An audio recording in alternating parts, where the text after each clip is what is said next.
So, for now, let's start with this part that I completely forgot I wrote until recently. It pretty much sums me up.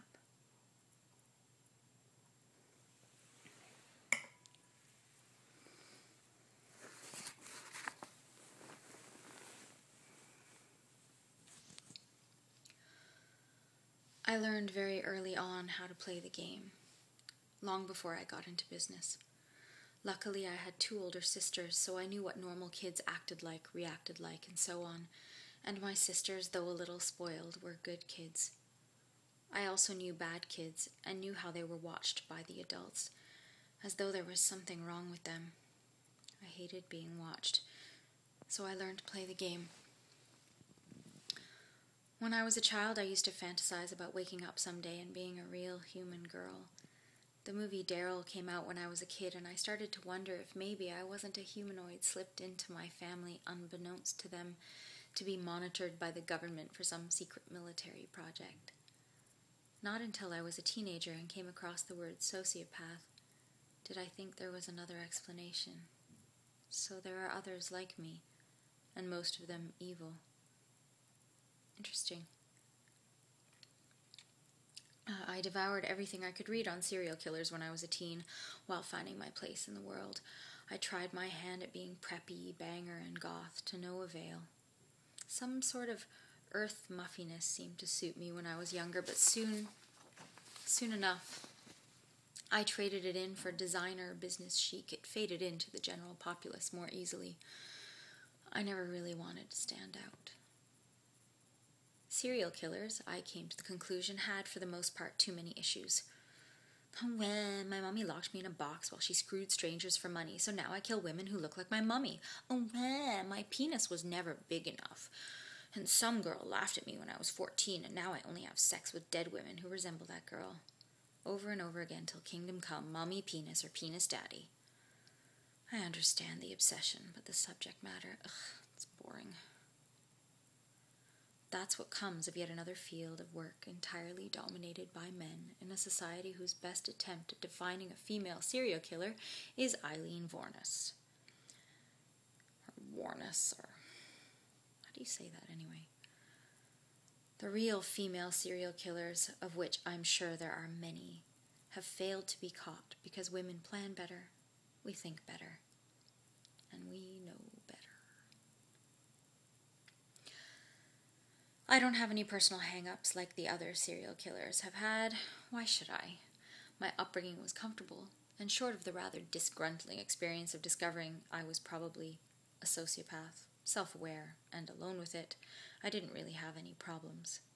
I went to school in Kitchener during the 80s, meaning I had the opportunity to have large groups of friends without ever having to be close to any individual. So I never raised any suspicion and was seen as a fun, popular girl, if a little mysterious and perhaps somewhat slutty. I have always loved sex. Sex with one or more men as often as possible. I was discreet, and most of my escapades were left unknown by most people, though rumors did tend to float around from time to time. I knew I was a trophy to these boys, in much the same way many of their types would one day become trophies to me. We moved to a small city or large town east of Toronto when I was 16, and the girls I befriended there weren't much more intuitive or interested in anything that didn't suit their immediate need to consume and acquire material things. We all hung out with football players, making it even less necessary to have a soul.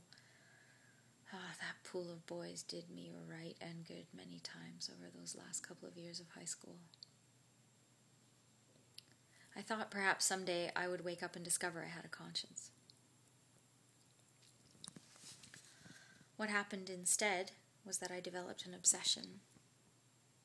Not an obsession over punishing someone for something they said to me or people whose boobs were bigger than mine or anything, but an obsession over justice in general. Anything I saw that was unfair by definition churned around in my head like a crooked picture until I was compelled to straighten it. People called me passionate, altruistic, kind. But they were dead wrong. I was merely obsessed. Whether you're obsessed with cutting out the hearts of virgins and holding them in your hand, obsessed with keeping your doors locked, or obsessed with a song, it's all the same thing. Sometimes the obsession lasts for months, years, forever, but very often it just turns itself off. You listen to that song one too many times, and the next time you think about it, you strongly want to play something else. It's gotten old. It's boring. People often say serial killers will never stop, will never be satisfied, and if they stop killing, it means they're either incarcerated or they're dead.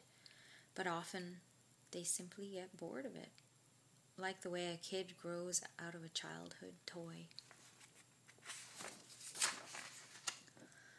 People who don't believe an individual can harness 3 or 4 sides of a complicated personality over the course of a lifetime are more boring than a dead obsession.